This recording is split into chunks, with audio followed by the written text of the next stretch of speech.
কি দারুণ রেসিপি, তাই না? নিশ্চয়ই সবার মুখে জল চলে আসছে।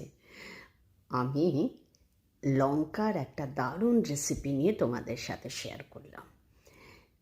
আগেও একটা লঙ্কার রেসিপি আমি দিয়েছি হয়তো, কিন্তু এটা একদম সিম্পল আর ঝটপট।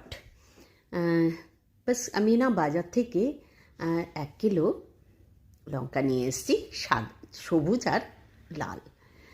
আর সেটাতে আমি ধুয়ে তারপর শুকিয়ে ডান্ডাগুলো আমি ছাড়িয়ে আর একটা জাস্ট কাট লাগিয়ে রেখেছিলাম। তারপরে আমি কিছু মশলা নিয়ে নিলাম, যেটা হচ্ছে ধনে, মৌরি আর মেথি দানা, 2 রকমের সর্ষে, হ্যাঁ, আর একটু কালো জিরে। তো এগুলো আমি কড়াইতে একটু ভেজে নিলাম, হালকা, বেশি না। আর এটার মধ্যে একটু নুন আর একটু হলুদ দিয়ে লঙ্কাটাকে ভালো করে মিক্স করে রেখে দিলাম। ওইদিকে মশলাটা যে ভেজে রেখেছি সেটাও ঠান্ডা হচ্ছে, ততক্ষণে আমি আবার কড়াই গরম বসিয়ে তার মধ্যে বেশ খানিকটা সর্ষের তেল ঢেলে দিলাম। ওর মধ্যে সর্ষের তেল যখন ধুয়ে উঠে গেছে সেটা গ্যাস বন্ধ করে দিয়েছি।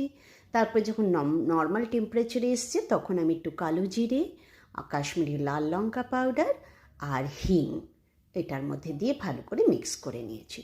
তারপরে ওই ভাজা মশলাটাকে আমি এবার মিক্সিং জারে ঢেলে গুঁড়ো করে নিলাম। আর একটা স্টিলের বাসনে ওই রেডিমেড মশলাটা ছিল, তার মধ্যে কিছুটা কালো জিরে আমি গোটা ঢেলে দিয়েছিলাম।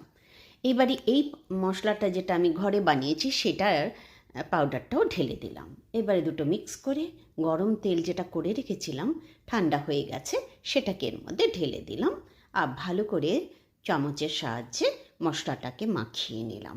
বেশ সুন্দর করে একদম মশলাটা রেডি হয়ে গেল। এইবারে আমি লঙ্কাগুলোকে ওর মধ্যে ঢেলে দিলাম। ভালো করে হাত দিয়ে সেই নুনটা আর হলুদটাকেও আমি এর মধ্যে দিয়ে দিলাম। এইবারে চামচের সাহায্যে ভালো করে মিক্স করলাম। আর তারপরে আরও খানিকটা তেল আমি এর মধ্যে দিয়ে দিলাম, কেন কি তেলটা যত বেশি থাকবে না আচারটা অতই টেস্ট হবে। দেখো কি দারুণ লাগছে না, একদম আর যা ফ্লেভার আসছে কি বলি, এক্ষুনি মনে হচ্ছে যেন ভাত বা রুটি দিয়ে খেয়ে নিই।